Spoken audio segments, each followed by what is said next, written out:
శ్రీశైల మహాక్షేత్రంలో దసరా మహోత్సవాలు ఘనంగా ప్రారంభమయ్యాయి. ముందుగా గణపతి పూజ, శివ సంకల్పం, చండీశ్వర పూజ, కంకణధారణ, అఖండ దీపారాధన నిర్వహించి దసరా మహోత్సవాలను ప్రారంభించామని ఈవో పెద్దిరాజు తెలిపారు. దసరా మహోత్సవాలలో శ్రీ బ్రహ్మరాంబిక అమ్మవారు ప్రతిరోజు వివిధ అలంకరణల రూపంలో భక్తులకు దర్శనమిస్తారు. మొదటి రోజు శైలిపుత్రిగా అమ్మవారు దర్శనమిచ్చారు. దసరాకు విచ్చేస్తున్న భక్తులకు ప్రత్యేక ఏర్పాట్లు చేశామని దేవస్థానం ఈవో పెద్దిరాజు తెలిపారు. క్షేత్రంలో ఈ రోజు నుంచి 12వ తారీఖు వరకు కూడా దసరా మహోత్సవాలు వైభవపేతంగా నిర్వహించడానికి అన్ని ఏర్పాట్లు కూడా చేయడం జరిగింది. ఈ రోజు అమ్మవారి యాగశాల ప్రవేశంతో ఉత్సవాలు ప్రారంభమైనాయి.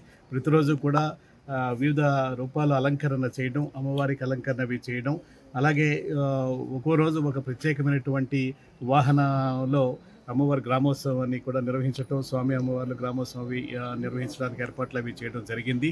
ఇక్కడ దసరా మహోత్సవాలకి ఒక ప్రత్యేకత అనేది ఉంది. ఇక్కడ ప్రత్యేకించి ఇక్కడ జ్యోతిర్లింగ క్షేత్రమే కాకుండా శక్తిపీఠం కూడా ఈ క్షేత్రము అయి ఉండటం వలన స్వామివారు అమ్మవారు కూడా ఇక్కడ ఒకే ప్రాంగణంలో ఒకే క్షేత్రంలో వెలిసినటువంటి దివ్యక్షేత్రం కావడం వల్ల భూమండలానికి నాభీకేంద్రమైనటువంటి గొప్ప క్షేత్రం కావడం వల్ల దేశం నలుమూల నుంచి వేలాది మంది భక్తులు ఈ క్షేత్రానికి విచ్చేయడం జరుగుతుంది. శ్రీశైల